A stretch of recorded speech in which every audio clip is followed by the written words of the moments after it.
YSR Congress party తండ్రి శవాన్ని పక్కన పెట్టుకొని సంతకాల సేకరణతో మొదలైన ఒక శవ రాజకీయం చేసే రాజకీయ పార్టీ ఇప్పుడు రాబందుల పార్టీలాగా తయారైంది. వైఎస్ఆర్ కాంగ్రెస్ పార్టీ రాబందుల పార్టీ అని చెప్పి పేరు మార్చుకుంటే బాగుంటుంది. ఎందుకంటే ఆంధ్ర రాష్ట్రంలో ఎక్కడ శవం కనపడితే అక్కడికి వెళ్ళి వీళ్ళు గద్దల్లాగా వాలిపోయి శవ రాజకీయాలు చేయడానికి సిద్ధపడతా ఉన్నారు. ఈ రాష్ట్రం మిమ్మల్ని చీకొట్టింది, మీ పార్టీని చీకొట్టింది, జగన్మోహన్ రెడ్డిని చీకొట్టింది. కనీసం ప్రతిపక్ష హోదా కూడా ఇవ్వకుండా మిమ్మల్ని తీసి అవతల పారేసింది. అయినప్పటికీ కూడా జ్ఞానోదయం కలగకుండా ఏమాత్రం సిగ్గు ఎగ్గు లేకుండా ఈరోజు మళ్ళీ తెలుగుదేశం పార్టీ నారా చంద్రబాబు నాయుడు గారి మీద బురద జల్లే ప్రయత్నం చేస్తూ ఉన్నారు. వంగి కొబ్బరికాయ కొట్టలేని వాళ్ళు కనీసం జెండా ఎగరేయటానికి ఆసరాగా ఉండే తాడుని కూడా అతని దగ్గరికి రావాలి తప్ప అతను ఆ తాడు దగ్గరికి వెళ్ళే పరిస్థితి లేకుండా ఉండే ఈ జగన్మోహన్ రెడ్డి ఏమాత్రం జాతీయ జెండాకు కూడా గౌరవం ఇవ్వలేని ఇతను ఈరోజు నిన్న జరిగిన ఈ పాయకారావుపేటలో ఫుడ్ పాయిజన్ ఏదో జరిగితే దాని మీద శవ రాజకీయం చేస్తూ ఉన్నారు. నేను ఒకటే అడుగుతున్నా, ఏం జరిగింది అక్కడ? ఒక చర్చ్ ఫాదర్ ఒక అనాథ శరణాలయంలో కొంతమంది బాలికలతో ఉండి నడుపుతున్నాడు అనాథ శరణాలయం. బిర్యానీ పెట్టారంట, అది ఫుడ్ పాయిజన్ అయ్యింది.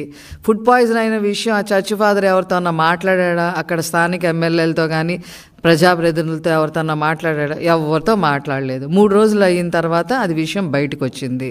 పిల్లలు 4 చనిపోయారు. మిగతా వాళ్ళు సీరియస్గా ఉన్న వాళ్ళందరినీ కేజీహెచ్లో జాయిన్ చేయమని చంద్రబాబు నాయుడు గారి నోటీస్కి రాగానే మొత్తం చర్యలు తీసుకున్నారు. ఎక్కడా కూడా అనాథ శరణాలయాలు ఎక్కడెక్కడ ఉన్నాయో రాష్ట్రంలో అవన్నీ లిస్ట్ అవుట్ చేయమన్నారు. ఎవరైతే పిల్లలు చనిపోయారో వాళ్ళకి పరిహారంగా వాళ్ళ కుటుంబాలకి 10 లక్షల ఎక్స్గ్రేషియా ప్రకటించారు. అక్కడ డిఈఓ ఎవరైతే ఉన్నారో స్థానికంగా ఉన్నారో అతను విచారణ చేస్తూ ఉన్నారు. ఇన్ టైం మానిటరింగ్ చేస్తూ ఉన్నారు. తర్వాత ఈ రాష్ట్రంలో ఉన్న అనాథ శరణాలయాలన్నింటినీ కూడా లిస్ట్ అవుట్ చేసి అసలు వాడి పరిస్థితి ఏంటి, అవసరమైతే గవర్నమెంటే టేక్ ఓవర్ చేస్తుందని చెప్పారు. నిన్న ఎక్కడైతే ఇది జరిగిందో అసలు పూర్తిగా ఆ శరణాలయం బాధ్యత మొత్తం చంద్రబాబు నాయుడు గారే తీసుకుంటానని చెప్పారు. ప్రభుత్వం తరఫున తీసుకుంటా అని చెప్పి ఇంకేంటి మీ బాధ? ఈ శవ రాజకీయాలు చేయడానికి ఎందుకు ప్రయత్నం చేస్తూ ఉన్నారు? మీకు అసలు అర్హత ఉందా అని నేను అడుగుతా ఉన్నా. పులివెందుల్లోనే, అక్కడెక్కడ కాదు, జగన్మోహన్ రెడ్డి గారి ప్రభుత్వంలో జగన్మోహన్ రెడ్డి గారు ముఖ్యమంత్రిగా ఉన్నప్పుడే పులివెందుల నియోజకవర్గం చక్రైపేటల మండలంలో ప్రాథమిక పాఠశాలలో 15 మంది కడుపు నొప్పి వచ్చి వాంతులు విరోచనాలు అయితే కూడా ఏ రోజు మీరు పట్టించుకోవాలా? ఇది ఎప్పుడు జరిగింది? 27/11/2022లో జరిగింది. పశ్చిమ గోదావరి జిల్లాలో 21 మంది ప్రాథమిక మండల పరిషత్, ఏది పాలకోడేరులో నెంబర్ 1 మండల పరిషత్ ప్రాథమిక పాఠశాలలో 21 మంది మరి ఫుడ్ పాయిజన్కి గురైతే ఒక్కళ్ళని కూడా పట్టించుకున్న పరిస్థితి లేదు. ఇది మేము సాక్ష్యాలతో సహా చెప్పగలుగుతాం. ఈనాడులో వచ్చింది. తర్వాత 31/1/2023 160 మంది విద్యార్థులు సకాలంలో చికిత్స లేక కలుషిత ఆహారంతో విలవిల్లాడిపోయారు. దీని మీద ఏం సమాధానం చెప్తా? అలాగే మధ్యాహ్న భోజనం వికటించి 38 మంది అస్వస్థతకి గురయ్యారు. ఇది పార్వతీపురం మన్యం జిల్లాలో జరిగింది. దీనికేం సమాధానం చెప్తా? ఏ రోజన్నా దీని గురించి పట్టించుకున్నా? ఇవన్నీ ప్రభుత్వం నడిపే పాఠశాలలో, ప్రభుత్వం నడిపేవి. ఇంకా నిన్న జరిగింది అసలు ప్రభుత్వానికి సంబంధమే లేదు. దీనికేం సమాధానం చెప్తారు? కొత్త వలసలో 10 మంది విద్యార్థులు అస్వస్థత జరిగింది. ఇది ఎప్పుడు జరిగింది? 9/2/2023లో. ఏమన్నా యాక్షన్ తీసుకున్నారంటే ఏమీ లేదు. అదేవిధంగా పోలవరం బీసీ బాలుల వసతి గృహంలో కలుషిత ఆహారం తిని 39 మంది అస్వస్థతకి గురయ్యారు.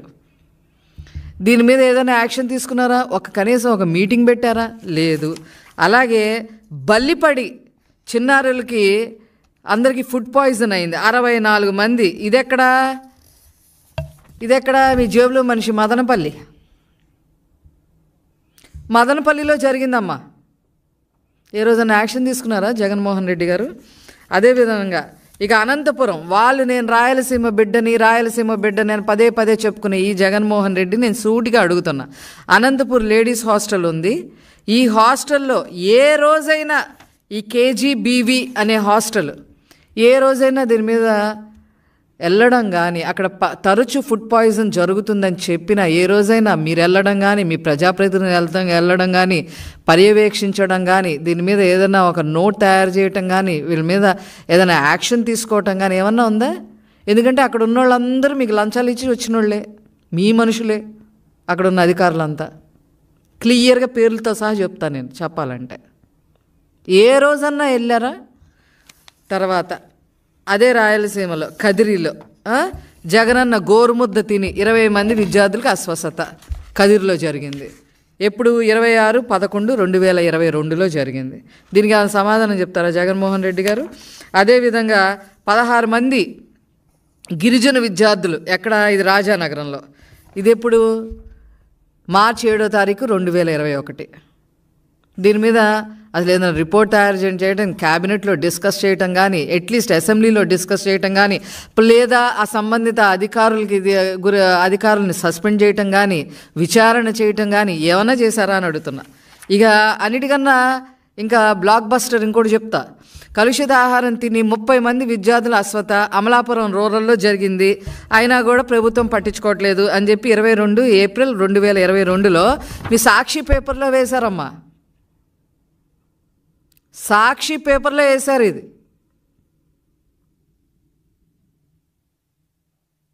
మీరు చేసిన తప్పుడు పనులకి మీకు కరెక్ట్గా సమాధానం చెప్పి మిమ్మల్ని ఎక్కడ ఉంచాలో అక్కడ ఉంచారు ప్రజలు. ఏమీ లేకపోయినా కూడా శవరాజకీయాలు చేయడానికి మీకు పనిపాట లేదా అని వైసీపీ నాయకుల్ని, ముఖ్యంగా జగన్మోహన్ రెడ్డి గారిని అడుగుతున్నాను నేను. ఇవి కొన్ని ఎగ్జాంపుల్సేనండి. ఇవి కేవలం కొన్ని నేను 10 ఎగ్జాంపుల్స్ మాత్రమే చెప్పా. ప్రతి సంవత్సరం వాళ్ళున్న 5 సంవత్సరాల్లో వాళ్ళ గవర్నమెంట్లో ప్రతి సంవత్సరం ప్రతి నెల ఎక్కడో చోట ఏదో ఒకటి జరుగుతూనే ఉంది. దాని మీద ఏనాడు కూడా ఒక సమీక్ష చేయలే. ఆఖరికి మీరు ఇచ్చిన చిక్కీలు తర్వాత అవి ఎక్స్ట్రా బిస్కెట్లని అయ్యని ఇస్తే వాటిల్లో పురుగులు దొరికాయి. కానీ దాని మీద కూడా మీరు ఏ రోజు యాక్షన్ తీసుకోవాలా?